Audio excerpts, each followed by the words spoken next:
Hi buddies, welcome to my style cooking channel. இன்றைக்கி நம்ம instant ஹெல்த்தியாக செய்கிற போல் ஒரு ஈவினிங் டைம் ஸ்நாக்ஸ் ரெசிபி தான் பார்க்க போகிறோம். இந்த ஸ்நாக்ஸ் ரெசிபி செய்கிறதுக்கு நம்மக்கிட்ட வாழைப்பழம் அதுக்கப்புறம் கோதுமை மாவு மட்டும் இருந்தாலே போதும். ஜஸ்ட் ஒரு 5 மினிட்ஸ்லேயே செஞ்சு முடிச்சிடலாம். ரொம்ப சாஃப்டாக இருக்கும் அண்ட் ஹெல்த்தியாகவும் இருக்கும். பார்க்கும்போதே உங்களுக்கு தெரியும் எந்த அளவுக்கு சாஃப்டாக வந்திருக்கு அப்படின்றது. வீடியோக்குள்ளே போகிறதுக்கு முன்னாடி நீங்கள் இன்னும் மை ஸ்டைல் குக்கிங் சேனலை சப்ஸ்கிரைப் பண்ணலை அப்படின்னா சப்ஸ்கிரைப் பண்ணிக்கோங்க. இப்போது வாங்க buddies, வீடியோக்குள்ளே போயிட்டு அந்த ஸ்வீட் போண்டா எப்படி செய்யலாம் அப்படின்றத பார்க்கலாம். அதுக்காக முதல்ல ஒரு மிக்ஸி கப்பில் 1 கப் அளவுக்கு சர்க்கரை எடுத்துக்கோங்க.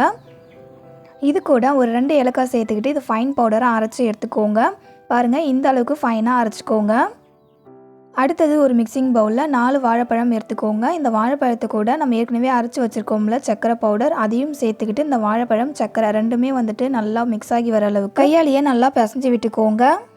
இந்த அளவுக்கு நல்லா பிசைஞ்சு விட்டதுக்கப்புறமா இப்போ இது கூட 1 கப் அளவுக்கு கோதுமை மாவு சேர்த்துக்கிட்டு இதையும் நல்லா பிசைஞ்சு எடுத்துக்கோங்க. இதில் தண்ணி பால் எதுவுமே சேர்த்துக்க வேண்டாம்.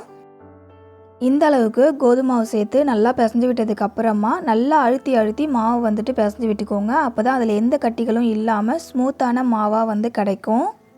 அடுத்தது ஒரு 1/4 டேபிள் ஸ்பூன் அளவுக்கு பேக்கிங் சோடாவை தண்ணியில் சேர்த்து நல்லா கலந்து வச்சுக்கோங்க. அது அப்படியே இருக்கட்டும். அடுத்தது இந்த கோதுமை மாவு கூட 1 டேபிள் ஸ்பூன் அளவுக்கு கருப்பு எள்ளு சேர்த்துக்கோங்க. அடுத்தது இதில் நம்ம கரைச்சி வச்சுருக்கோம்ல பேக்கிங் சோடா, அந்த தண்ணியுமே இது கூட சேர்த்துக்கலாம். சேர்த்துட்டு இப்போ இந்த கோதுமை மாவு கூட அந்த பேக்கிங் சோடா அதுக்கப்புறம் எள்ளு இது ரெண்டுமே நல்லா மிக்ஸ் ஆகிற அளவுக்கு கையால் நல்லா பிசைஞ்சு விட்டுக்கோங்க. போண்டா மாவு பார்த்திங்கன்னா கொஞ்சமாக கையில் மாவு எடுத்து இந்த மாதிரி கீழே விட்டோம் அப்படின்னா போண்டா ஷேப்க்கு விடுதில்ல, இந்த மாதிரி இருக்கணும். அடுத்தது போண்டா சுட்டு எடுக்கிறதுக்காக எண்ணெயை சூடு பண்ணிக்கோங்க. எண்ணெய் பாதி அளவுக்கு சூடானதுக்கப்புறமா மாவு எடுத்து போண்டா ஷேப்பில் இந்த மாதிரி எண்ணெயில் சேர்த்துக்கோங்க. மாவு எல்லாத்தையுமே போண்டா ஷேப்க்கு எண்ணெயில் போட்டதுக்கப்புறமா உடனே திருப்பி விடாமல் ஒரு 2 நிமிஷத்துக்கு அப்புறம் திருப்பி விடுங்க. போண்டாவுடைய கலர் ப்ரௌன் கலருக்கு சேஞ்ச் ஆகிற வரைக்கும் ஸ்டவ்வை மீடியம் ஃப்ளேம்லேயே வச்சுக்கிட்டு இந்த போண்டாவை சுட்டு எடுத்துக்கலாம். போண்டா கலர் இந்த அளவுக்கு ப்ரௌன் கலர் சேஞ்ச் ஆகி வந்ததுக்கப்புறமா இப்போ நம்ம எண்ணெயிலேருந்து இந்த போண்டாவை எடுத்துடலாம். அவ்வளோதான் buddies, ஹெல்த்தியான அண்ட் இன்ஸ்டண்ட்டாக வீட்டில் இருக்கிற சிம்பிளான இன்கிரியன்ட்டை மட்டுமே யூஸ் பண்ணி வாழைப்பழ இனிப்பு போண்டா செஞ்சு காமிச்சிருக்கேன். இந்த ரெசிபி உங்களுக்கு பிடிச்சிருந்தது அப்படின்னா இந்த வீடியோக்கு லைக் பண்ணுங்கள். ஈவினிங் டைமில் டீ அண்ட் காஃபி கூட இந்த வாழைப்பழ இனிப்பு போண்டாவை சேர்த்து சர்வ் பண்ணோம் அப்படின்னா சாப்பிட்றதுக்கு ரொம்பவே டேஸ்டியாக இருக்கும். ஸோ கண்டிப்பாக மிஸ் பண்ணாமல் இந்த வாழைப்பழ இனிப்பு போண்டாவை செஞ்சு பாருங்கள்.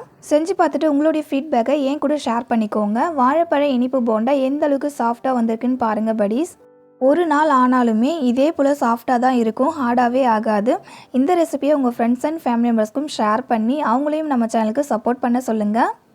இதே போல் நம்ம சேனலில் வர இன்ட்ரெஸ்டிங்கான ரெசிபிஸ் பார்க்கணும் அப்படின்னா மை ஸ்டைல் குக்கிங் சேனலை சப்ஸ்கிரைப் பண்ணிக்கோங்க. இதே போல் வேறு ஒரு ரெசிபியோட நெக்ஸ்ட் வீடியோவில் மீட் பண்ணலாம் buddies. தேங்க்யூ ஃபார் யுவர் வாட்சிங்.